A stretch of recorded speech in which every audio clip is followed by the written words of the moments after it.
प्रणाम जी। प्रणाम। प्रणाम। आप शुरू कीजिए। बोले श्री प्राणनाथ प्यारे की जय, सतगुरु महाराज की जय, समस्त सुंदर साथ की जय। प्रणाम जी, सभी सुंदर साथ जी को प्रेम प्रणाम जी। अब तो है पिया से हर उम्मीद अपनी हो, अब तो है पिया से हर उम्मीद अपनी आप करते हो पूरी कोट गुनी हो, अब तो है पिया से हर उम्मीद अपनी। एक तो दीदार मांगो, दो मीठी बातें। एक तो दीदार मांगो, दो मीठी बातें। धनी अपना इश्क दे दो, करूँ कुछ आपसे। पिया अपना इश्क दे दो, करूँ कुछ आपसे। न्यारी निमक ना करना चरणों से धनी, न्यारी निमक ना करना चरणों से धनी। अब तो है पिया से हर उम्मीद अपनी हो, अब तो है पिया से हर उम्मीद अपनी। वो इश्क भरी नजरों का सुख कब दोगे, वो इश्क भरी नजरों का सुख कब दोगे। वो अरस मिलावा नैनी फिर से कब दोगे, वो अरस मिलावा धनी फिर से कब दोगे। अंगना तुम्हारी तड़पे प्यारे धनी, अंगना तुम्हारी तड़पे प्यारे धनी। अब तो है पिया से हर उम्मीद अपनी हो, अब तो है पिया से हर उम्मीद अपनी। आशिक बैठा देखे माशूक रोए, आशिक बैठा देखे माशूक रोए। ऐसी उल्टी बातें कभी आशिक से न होए, ऐसी उल्टी बातें कभी आशिक से न होए। क्या है तुम्हारे दिल में बोलो धनी, क्या है तुम्हारे दिल में बोलो धनी। अब तो है पिया से हर उम्मीद अपनी हो, अब तो है पिया से हर उम्मीद अपनी। आप करते हो पूरी कोट गुनी हो, अब तो है पिया से थे, हारे उम्मीद अपनी। बोले श्री प्राणनाथ प्यारे की जय, सतगुरु महाराज की जय, समस्त सुंदर साथ की जय। प्रणाम जी, सभी सुंदर साथ जी को थैंक यू। प्रणाम जी, प्रणाम जी, धन्यवाद अमिता दीदी। रंजना आप शुरू करो। वंदो सतगुरु चरण को, करो सुप्रीम प्रणाम। अशुभ हरन मंगल करन, धनि श्री देव चंद्र जी। श्री प्राणीनाथ निज मूल पति, श्री मेहराज सुना। तेज कुंवर श्यामा युगल, पल पल करूं प्रणाम। मिया जी को पल पल करूं प्रणाम। श्री प्राणनाथ प्यारे की जय, श्री सतगुरु महाराज की जय, श्री राम रतन महाराज की जय। प्रणाम सुंदर साथ जी, आप सबके श्री चरणों में मेरा कोटान कोट दंड प्रणाम। सुंदर साथ जी, प्रसंग चल रहा था कि महाराज जी जगन्नाथ में दर्शन करने गए और उनको उनके दर्शन नहीं हुए जगन्नाथ जी के। तो महाराज जी बहुत उदास हो गए। उसके बाद उनको शिव जी ने दूसरी बार दर्शन दिए। महाराज जी भेद खोलते हैं यहाँ पे कि बचपन से मैं शिव की भक्ति कर रहा था, तो पहली बार जब शिव जी ने मुझे दर्शन दिए तो मैंने उनको अपना परमात्मा समझ के गदगद होके अपने प्रियतम से मिला। लेकिन उनके दर्शनों के बाद भी महाराज जी कहते कि मुझे एक संतुष्टि सी नहीं हुई, कि अंदर से एक सुकून नहीं मिला कि मैंने अपने परमात्मा को पा लिया। मेरे साथ ऐसा क्यों क्यों नहीं? ऐसा सोचने के बाद तो महाराज जी सोचने लगे कि शिव जी मुझे अपना गुरु बनाने के लिए कह रहे थे, कि वो मुझे कहाँ का रास्ता दिखाना चाहते थे, कहाँ की बात मुझे वो बताना चाहते। यहाँ शिव जी ने उनको दूसरी बार दर्शन दिए तो महाराज जी कहते हैं कि मैं लीला देख। सुंदर साथ जी, यहाँ महाराज जी को शिव जी ने दर्शन नहीं दिए, शिव जी महाराज जी के दर्शन करने आए, क्योंकि वो जान गए, जानते थे कि महाराज जी एक प्रेम सृष्टि है, तो वो उनके दर्शन करने आए।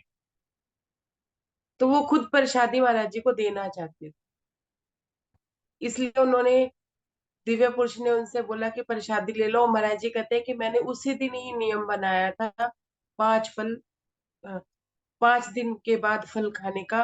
महाराज जी कहते हैं कि मैं लेना नहीं चाहता, लेकिन फिर भी उन्होंने जब थोड़ा सा प्रोत्साहन दिया कि नहीं कीजिए, उनके साथ थोड़ी सी जिद की, तो महाराज जी ने उनसे शिव जी से प्रसाद लिया। जब वो प्रसाद लेने के लिए महाराज जी के करीब, महाराज जी शिव जी के करीब गए, तो एक प्रेम भरी अश्रुधारा उनके आंखों से एक बूंद टपक पड़ी।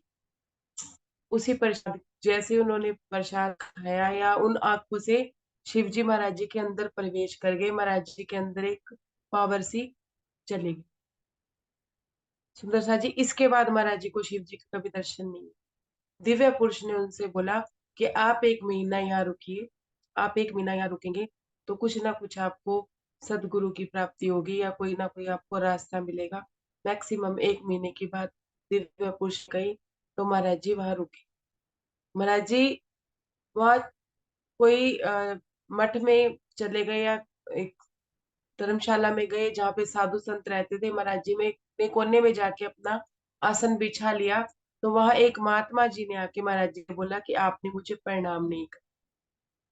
महाराज जी ने कहा कि मुझे आप में सन्यासी जैसे कोई गुण नहीं दिखे, इसलिए मैंने आपको प्रणाम नहीं कर। तो वो महाराज जी पे बेवजह ही गुस्सा करने लगा कि तुम पहले मुझे ये बताओ कि सन्यासी के गुण क्या होते, क्या होने चाहिए उनमें गुण। तो महाराज जी ने गीता का एक श्लोक बोल के उनको बताया। फिर उन्होंने बोला, सुंदर साथ जी, जो मोस्ट इंपॉर्टेंट लाइन थी, कि टाट और पश्मीने का कभी मेल नहीं हो सकता। ऐसा नहीं कि महाराज जी अपने आप को पश्मीना और महात्मा जी को टाट बता रहे थे, लेकिन महाराज जी पहले भूतनाथ जी से मिल चुके थे, तो उनको पता था कि ये किस तरह की महात्मा है। उनके चाल ढाल से भी उनको समझ आ गई। तो वो नहीं झुकना चाहते थे, प्रणाम नहीं करना चाहते थे, वो अपना समय नहीं खराब करना चाहते। झुकना नहीं चाहते थे ये भी बात नहीं है, वो अपना समय नहीं खराब करना चाहते थे। उन्हें पता था कि अगर मैंने इसको प्रणाम करी तो ये मेरे साथ चिपक जाएगा और मेरा समय खराब होगा। होगा कुछ भी नहीं। सुन, क्या होगा, प्रणाम कर देते इसे अच्छा। महाराज जी ने टाट और पश्मीना इसलिए बोला सुंदर सा जी, ये हमें सिखापन है। टाट क्या है? टाट ये है जो हम कहते हैं वाणी हम पाठ करवा रहे हैं, हमारे घर बच्चा हो जाए, मतलब हमारा मकसद लक्ष्य क्या है, उसका लक्ष्य क्या था। अघोरी बाबा था, रिद्धि सिद्धि प्राप्त करना चाहता था, रिद्धि सिद्धि प्राप्त थी उसको, उससे आगे उसकी परमात्मा की चाहना नहीं थी। तो हमारी टाट में कितने पाबंद, हम भी टाट हैं या वाकई पश्मीना से मतलब राज्य से ही मिलना चाहते हैं। इस तरह की बात हमें महाराज जी समझाते हैं कि हम कोई सिद्धि पाना चाहते हैं, या हम ये पाना चाहते हैं कि हमें दूसरों के मन की बात पता चल जाए, या हम ये पाना चाहते हैं कि हमारे से दूसरों के दुख दूर हो जाए, या मतलब क्या क्या पाना चाहते हैं। धनी को पाने के लिए तो इन चीजों पे रुकने की जरूरत ही नहीं कि हमें संसार का कुछ चाहिए। कभी किसी ने पाठ रखवाया है कि मुझे राज्य चाहिए? हर कोई पाठ रखवाता है, मुझे ये चाहिए मुझे वो चाहिए। तो ये टाट का पैबंद कौन है? ये हम ही लोग हैं। जब तक हमारा लक्ष्य राज्य नहीं हो जाता, तब तक हमारी टाट में भी बहुत सारे पैबंद है। हम पश्मीना से मतलब परमात्मा से दूर। तो महाराज जी इस तरह की बात बोलते हैं तो वो सन्यासी भड़क जाते हैं। अब हम करते हैं पेज नंबर 68। क्या कहते हैं? समझ लिया या और बतावे, एक हल्का सा व्यंग्य किया, केवल इसी बात को लख करके हमने नहीं प्रणाम किया। महाराज जी कहते हैं महात्मा जी को, समझ लिया या भी और बताएं आपको। ऐसा कह के महाराज जी ने हल्का सा व्यंग्य किया, लेकिन उन्होंने महाराज जी ने कुछ अपशब्द नहीं बोले, बोला नम्रता के साथ, बड़े विनम्र भाव से। तो कहते हैं कि इसी बात को लख करके मैंने आपको प्रणाम नहीं किया कि मुझे आप में सन्यासियों वाले गुण ही नहीं नजर। जिस श्रेणी के वे बाबा जी थे, बाबा जी उस श्रेणी का व्यवहार किया, अब शब्दों की वर्षा करती शर्म आवरण तारती। कहते हैं कि जिस श्रेणी के वो महात्मा जी थे वैसा उन्होंने व्यवहार किया, वही अबे साले अबे ये अबे वो ऐसा कह के महाराज जी कहते हैं कि अब शब्दों की, महाराज जी ने उन शब्दों को भी नहीं बोला, मैंने तो बोल दिया, महाराज जी ने शब्दों को भी नहीं बोला, बस इतना बोला कि अब शब्दों का उन्होंने वर्षा कर दी और शर्म का आवरण तार तार कर दिया। सन्यासियों के सारे गुण सामने आए जो भी उनमें थे। जैसे वो भूतनाथ जी किसी को भी अबे तबे गाली दे दिया करते थे और अपनी बात जिद से मनवाया करते थे, ऐसे ही महाराज जी से ये बात यहाँ पे जिद से मनवा। सुंदर सा जी यहाँ में महाराज जी एक सिखापन देते। क्या सिखापन देते हैं? हमें पता हो सामने वाला गलत, महाराज जी को पता था कि सन्यासी क्या, कैसा सन्यासी है, वो कैसा महात्मा है, फिर भी महाराज जी ने विनम्रता से उनको अपनी अब बात रखी। हमें भी सामने वाला कितना भी कैसा हो, गलत हो, लेकिन हमें भी अब शब्दों का प्रयोग ना करते हुए विनम्रता से अपनी बात रख, हाइपर नहीं होना, गुस्सा नहीं होना, बस विनम्रता से ही। अगर व्यंग्य भी महाराज जी ने किया तो विनम्रता से किया। यहाँ महाराज जी हमें ये सिखापन देते हैं, क्यों? क्योंकि वो क्या कहा उन्होंने, जिस श्रेणी के बाबा जी थे उसका उन्होंने व्यवहार किया। श्रेणी हमारी पता चलती है सुंदर सा जी, अगर हम किसी के साथ अपशब्द बोलते हैं हमारा पता चलता है, सामने वाले का क्या है, जाता तो हमारा है जो भी जाता। तो महाराज जी हमें यह सिखापन देते हैं कि कभी भी अपशब्दों का प्रयोग नहीं करना चाहिए, विनम्रता से अपने शब्द बोलने चाहिए।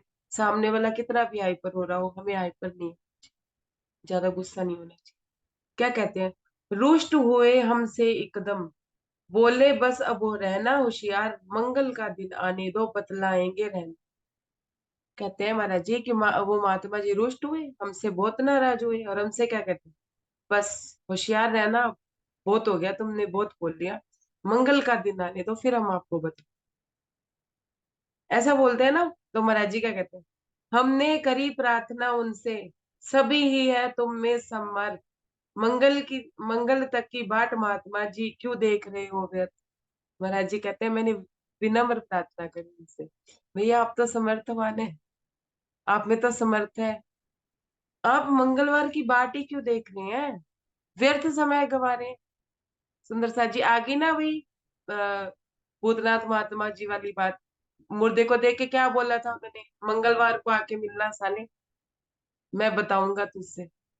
मंगलवार के दिन ही शक्तियां काम करती हैं, उनकी बाकी दिन। और महाराज जी को इतना भी पता है, ज्यादा शारीरिक कष्ट देंगे, इससे ज्यादा कुछ नहीं कर सकते, कोई नुकसान नहीं पहुंचा सकते। महाराज जी डरे नहीं सुंदर साथ जी, हम आज भी डर जाते हैं। कोई अघोरी बाबा हो कुछ हो, हम आज भी डर जाते हैं, डर के मारे प्रणाम भी करते हैं, झुकते भी हैं, सब कुछ करते हैं। सुनिए, मंगल तक की बाट महात्मा जी क्यों देख रहे हो व्यर्थ, अभी कृपा कर देते हम पर, अभी देख लेते हमको, मंगल आवे ना आवे वृथा देर होगी तुमको। महाराज जी क्या कहते हैं, अभी कृपा कर दीजिए प्लीज, व्यर्थ अभी देख लेते, मैं भी देख लेता कि आप मुझ पे क्या कष्ट दे सकते हो। है मंगलवार पता नहीं आए या ना आए, क्या हो जाए, वृथा आपको देर होगी, पता नहीं मंगलवार से पहले पहले क्या क्या हो जाए, तो आप वृथा देर क्यों करते हैं। अब क्या कहते हैं महात्मा जी, मंगल को ही बतलाएंगे, चलते बने अकड़ करके, देख रहे थे साधु जन जब जितने थे आश्रम बने। कहते हैं कि, कहते हैं मंगलवार को ही बतलाएंगे, उससे पहले तो बात भी नहीं करेंगे। क्या अकड़ के चल दिए, अपने रोब में जैसे चलते हैं वैसे चल दिए। इस इस सारे प्रसंग को वहां के साधु जन जो थे बड़े ध्यान से देख रहे थे, सुन रहे थे, लेकिन कोई बोल नहीं रहा था, क्योंकि सब उन अघोरी बाबा को, उन महात्मा को सब जानते जो आश्रम में थे। तो महाराज जी क्या कहते हैं, विवाद के देर बाद बोली एक माई जी आकर के, बड़ा बुरा है ये साधु, तुम सावधान रहना इससे। एक माई आके महाराज जी से क्या कहती है कि ये जो साधु है ना, ये बहुत बुरा है, ये हमेशा ही दूसरों का बुरा ही करता है, और मतलब गुस्से से अपनी बात मनवाता है, आप इनसे सावधान रहें। क्या कहती हैं आगे, क्यों कोई उपद्रव ना कर बैठे, वो उसके ऐसे ही है भाव, बुद्धिमता को सो भी नहीं, जैसी वो सर्वथा अभाव। वो माई बता रही है महाराज जी को, महाराज जी तो सब जानते हैं, क्योंकि महाराज जी ने भूतनाथ जी को देखा था, उनके साथ रहे भी थे, वो सब जानते हैं। लेकिन फिर भी माई उनको क्या कहती है कि बुद्धिमता इनमें कोसों दूर है, बुद्धि तो इनमें है ही नहीं है, ये बुद्धि का तो इनमें अभाव है, तुम सावधान रहना। ऐसे भाव उन्होंने बताए कि ये कोई भी उपद्रव कर सकता है, कोई भी आपके लिए समस्या क्रिएट कर सकता है, आप इनके साथ ज्यादा वो मत रखो, आप दूर ही रहिए, ये दूर ही रहिए इनसे। हम कहते हैं ना, कोई बुरा इंसान हो, उसके साथ कीचड़ में अगर हम पत्थर मारेंगे तो हमारे ऊपर ही उछलेगा, हम क्या करते हैं, दूरी बना लेते हैं। महाराज जी ने क्या किया था, भूतनाथ जी से दूरी बना ली थी। यहाँ भी महाराज जी को यही ठीक लगा कि हाँ बाई सही कह रही है कि दूरी बना लेनी चाहिए, यही ठीक समझा हमने बस, इससे पहले ही चल दो, साथ छोड़ दो इन एकदम सबका, बल्कि त्याग यही कर दो। महाराज जी कहते हैं कि मैंने भी यही ठीक समझा कि एकदम से यहाँ से चल देना चाहिए, कि इनका त्याग मुझे कर ही देना चाहिए, मुझे अपने दिलो दिमाग से भी और स्थूल रूप से भी यहाँ से चल देना चाहिए। तज रहा था कुछ दिन से फलाहार, आहार भी रहते थे तभी बस, केवल एक जल आधा। महाराज जी क्या बताते हैं, महाराज जी बताते हैं कि कुछ दिनों से मैंने फलाहार भी छोड़, पहले मैं थोड़े से फल खाया करता था, शिव जी के दर्शन के बाद से तो मैंने फल भी छोड़ रखे थे, सिर्फ जलाहार, जल पे ही मैं रहा करता था, शरीर भी कमजोर हो चुका था, बीत चुके थे कितने ही दिन से इस प्रकार के लंगन में, लंगन में कमजोरी इतनी आ पहुंची थी तन में। महाराज जी कहते हैं पता नहीं कितने दिन बीत गए इस तरह के व्यवहार में, कि मैंने जल पे ही जीवन अपना यापन किया था, उस चक्कर में बहुत ज्यादा कमजोरी मेरे शरीर में आ चुकी थी। उठना खड़ा हो कोई उपद्रव, हमने उठ प्रस्थान किया, हमको जाता देख महात्मा जी ने मन में ठान। क्या कहते हैं महाराज जी कि शरीर में मेरे कमजोरी थी, क्योंकि मैं फलाहार भी नहीं कर रहा था, सिर्फ मैं जल पे ही आधारित था, यहाँ बैठ के मैं अपना चिंतन मनन करना चाहता था, लेकिन कोई उपद्रव ना हो, तो इसलिए मैंने वहां से उठकर प्रस्थान किया। और महात्मा जी ने जब हमको जाते हुए देखा, तो उसने भी मन में ऐसा नहीं सुंदर सा जी कि महात्मा जी ने बात आई गई कर दी, महाराज जी ने तो आई गई कर दी, लेकिन महात्मा जी ने आई गई नहीं करी बात। क्या कहते हैं,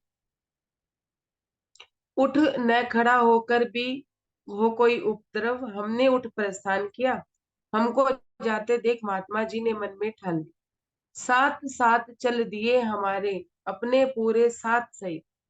हमने सोचा अब निश्चय ही लेना है कुछ अनित। महाराज जी कहते हैं कि जब मैंने उठ के प्रस्थान किया ना, तो मेरे पीछे पीछे अपनी मंडली को लेके चल दिए, मेरा पीछा नहीं छोड़ा। और महाराज जी कहते हैं मैंने भी सोच लिया निश्चय, मैंने भी निश्चय कर लिया कि ये कोई उपद्रव करेगा ही, कोई ना कोई अनित करेगा ही, और कुछ नहीं कर सकता मेरा ज्यादा ज्यादा। महाराज जी सब जानते थे कि उनकी पावर कहाँ तक। Page number 69। उपद्रव तो है ही अब, कोई उपद्रव होना है, हमने चाल बढ़ा दी अपनी, भुगतेंगे जो होना। महाराज जी कहते हैं अब कुछ ना कुछ तो होना ही है। उस महात्मा ने जब ठान ही लिया है कि कोई तमाशा करना ही है, तो कहते हैं कि मैंने भी अपनी चाल बढ़ा दी, कोई बात नहीं, जो होगा देखी जाए।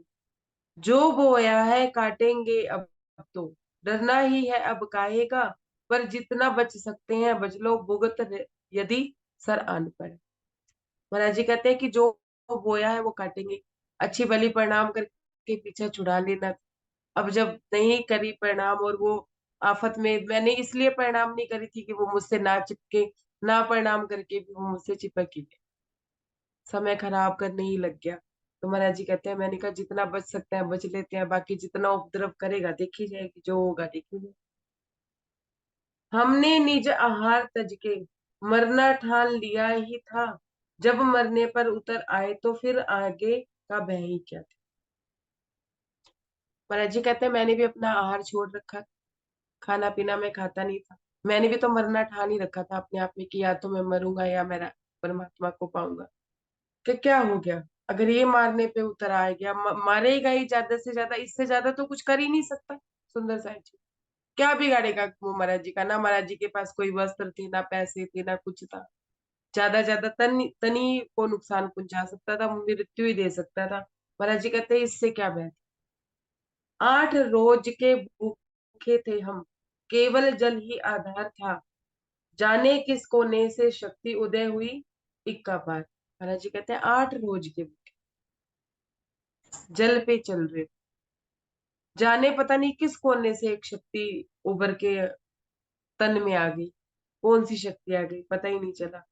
लेकर चली हमें तेजी से, पड़ने लगे फूट पैर पर, फूल से पैर पीछे छोड़ दिया सबको ही, क्या बैरी क्या उसका बैर। महाराज जी कहते हैं कि मेरे तन में पता नहीं कहाँ से एक शक्ति आई, और मेरे पैर ऐसे हो गए फूल के समान, जो मुझसे चला नहीं जा रहा था। परेशानी हो रही थी, मुझे कोई परेशानी नहीं हो रही थी, मैं फूलों की तरह चल रहा था, और क्या बैर और क्या बैरी मैं सब भूल गया था, मुझे याद भी नहीं।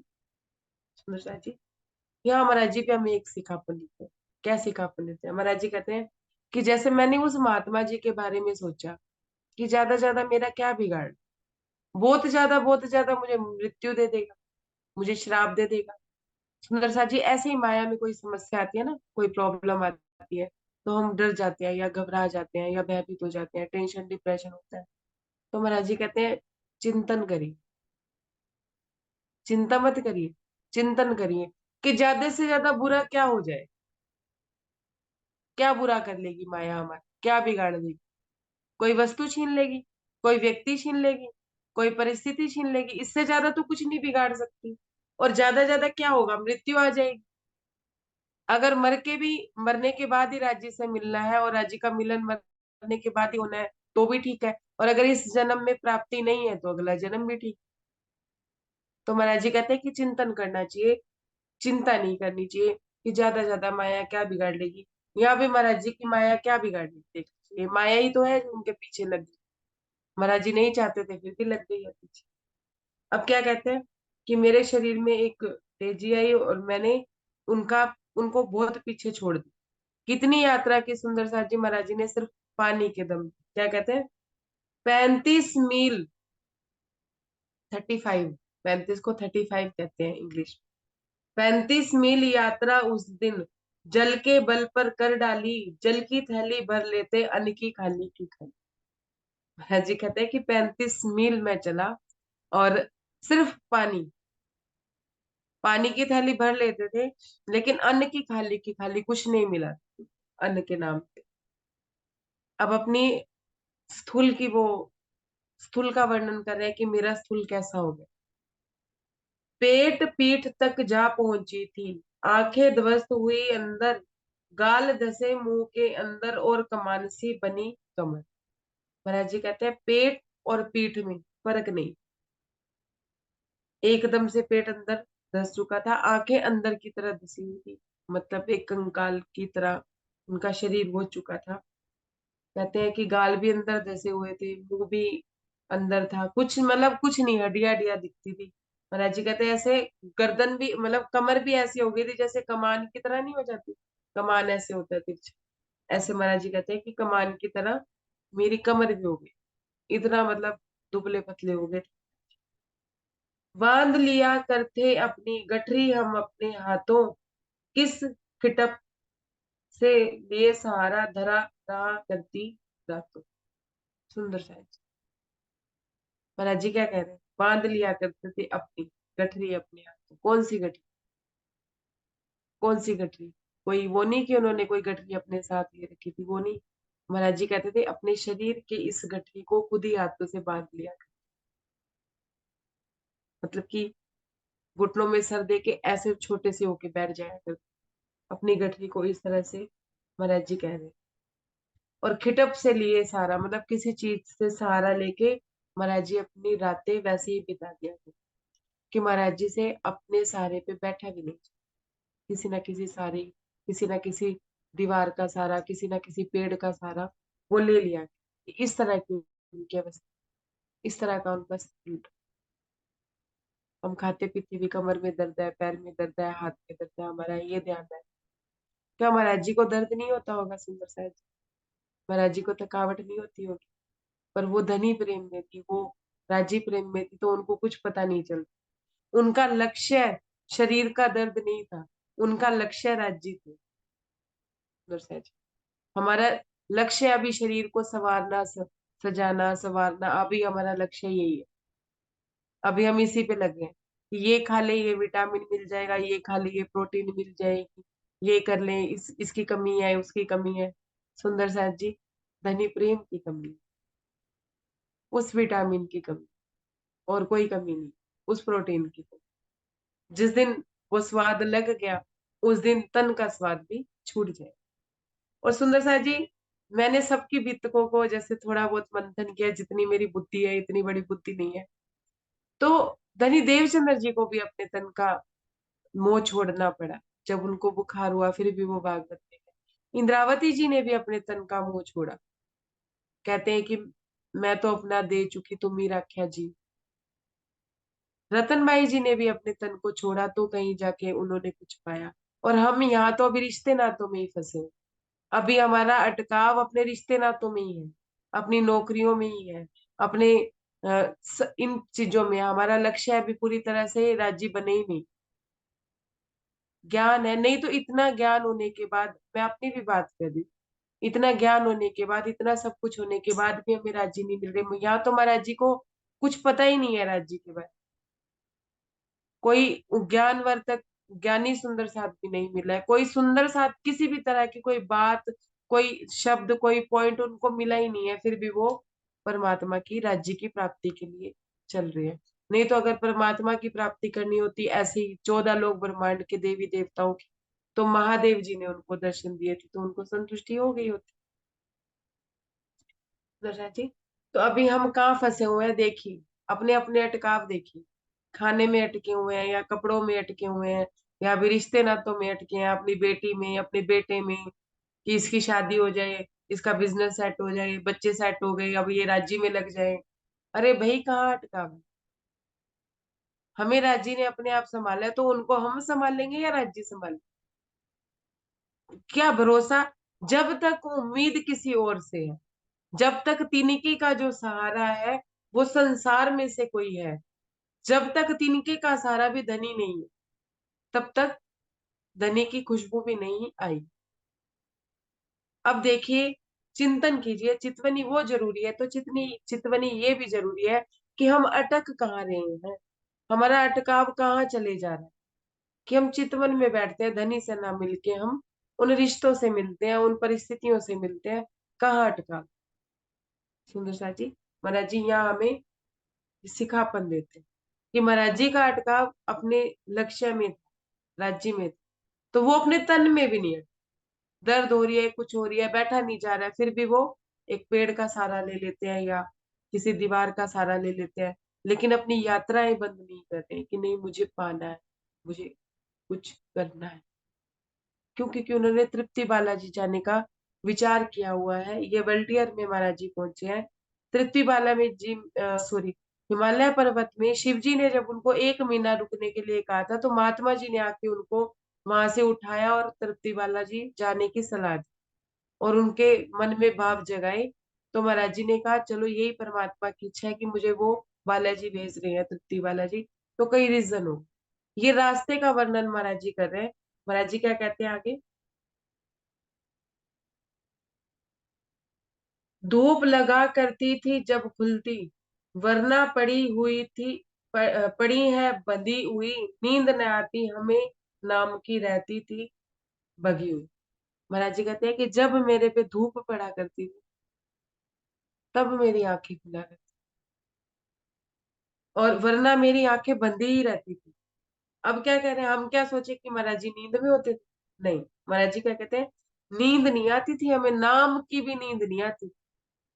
हमारा चिंतन मनन चलता था अंदर ही अंदर, कैसे मिलेगा, कहाँ मिलेगा, कितना और समय है, क्या है, ये बातें महाराज जी कहते हैं कि रहती हमसे बधी हुई, नींद हमसे कोसों दूर भगी रहती थी, नींद तो हमें आती ही नहीं थी। और यहाँ सुंदर साहब जी अपनी बात करें, जब मर्जी सुला लो, जब मर्जी बिस्तर दे दो, वाणी पढ़ने के टाइम पे भी नींद ही आती है। सुबह अगर बैठक ना हो तो सुबह उठा नहीं जाती कि चलो आज बैठक नहीं है तो नहीं उठेंगे। मैं अपनी बात बता रही हूँ, संडे के दिन बैठक नहीं होती तो नींद भी नहीं थी। हमारा ये हाल है अभी। 4 रोज लंबी यात्रा के बाद पहुंच गए बालाजी, मंदिर में हम कहीं न जाते, दर्शन इच्छा बस में।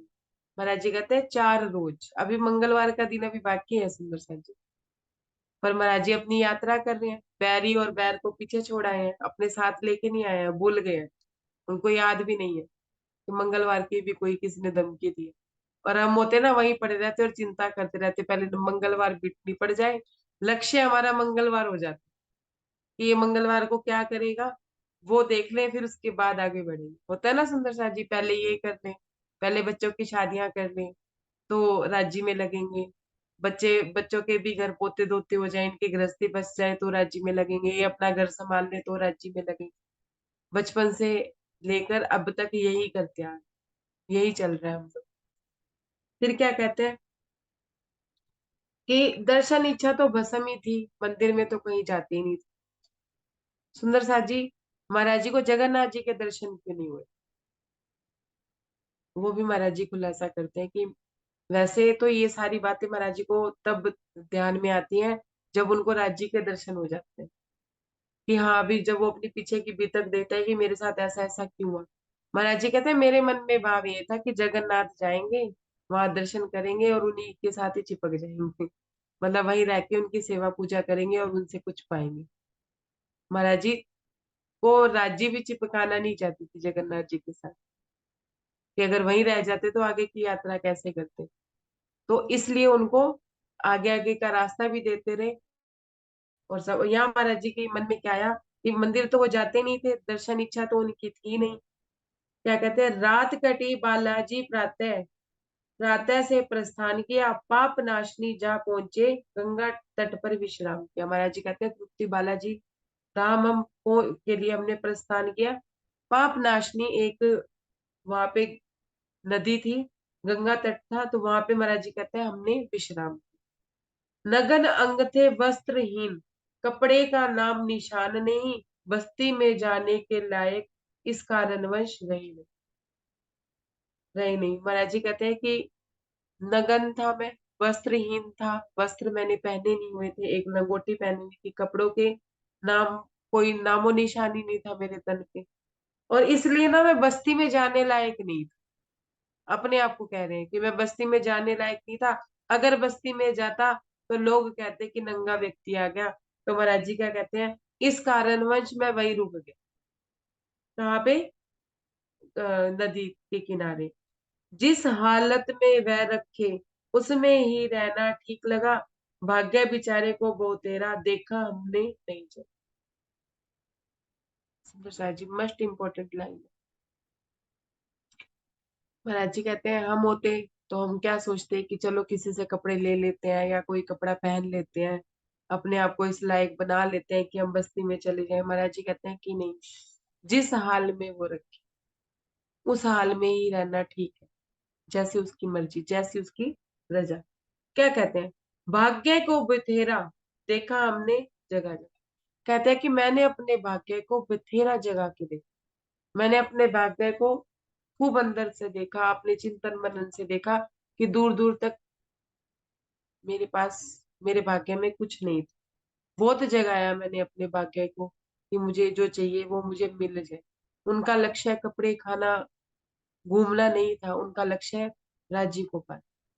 तो क्या कहते हैं आगे, पेज नंबर 70, क्या कहते हैं, किंतु न करवट ली उस, किंतु न करवट ली उसने ली, कुंभकर्ण से परे हुआ, हम भी बीत बीत चुके पर उसका अब तक ना प्रभात। क्या कहते हैं कि मैंने अपने भाग्य को बहुत जगह जगह के देख लिया, लेकिन उसने जगना तो बहुत दूर की बात है। सुंदर साहब जी कहते हैं कि उन्होंने करवट भी नहीं ली, वो तो कुंभकर्ण से भी परे हो गया, इतना सोया हुआ था। जैसे कुंभकर्ण को उठाने के लिए इतने इतने लोगों को भेजा जाता था तब वो उठता था, मेरे भाग्य ने तो कितना मैंने जगह जगह की देख लिया, लेकिन एक करवट भी नहीं। क्या कहते हैं, हम भी बीत चुके पर उसका अब तक ना प्रभात हो। महाराज जी कहते हैं मेरा शरीर भी अब खत्म होने को हो रहा था, शरीर अब निपटने को हो रहा था, लेकिन मेरे भाग्य का प्रभात नहीं, मेरा भाग्य नहीं जगा। इस तरह की बात सुंदर सा जी महाराज जी कहते हैं। अब तो ठोर खोजते थे जिस पर अपना प्राणांत करें, मरण लालसा जाग उठी, उस चोले इस चोले को शांत कर। महाराज जी कहते हैं कि अब ठोर खोजते थे, अब रास्ता खोजते थे। क्या रास्ता खोजते थे कि किस तरह से अपने प्राणों का अंत करूं,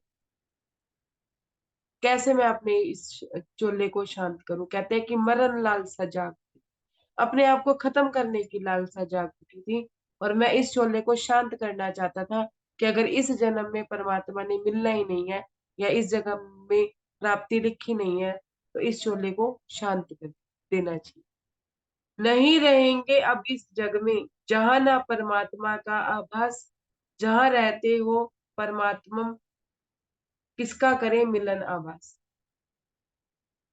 कहते हैं महाराज जी कि इस जग में अब मुझे नहीं रहना। क्यों नहीं रहना, जहां मुझे परमात्मा का आभास नहीं है, मुझे परमात्मा की कोई चीज मिल ही नहीं रही है, मुझे परमात्मा जहाँ रहते ही नहीं है, ना ही मेरे को उन्हें उनके मिलन की कोई अनुभूति हो रही है कि वो मुझे मिल रहे हैं, वो मेरे साथ हैं, कोई मुझे अनुभूति नहीं हो रही है। इसलिए मुझे इस दुनिया में, इस जग में अब रहना ही।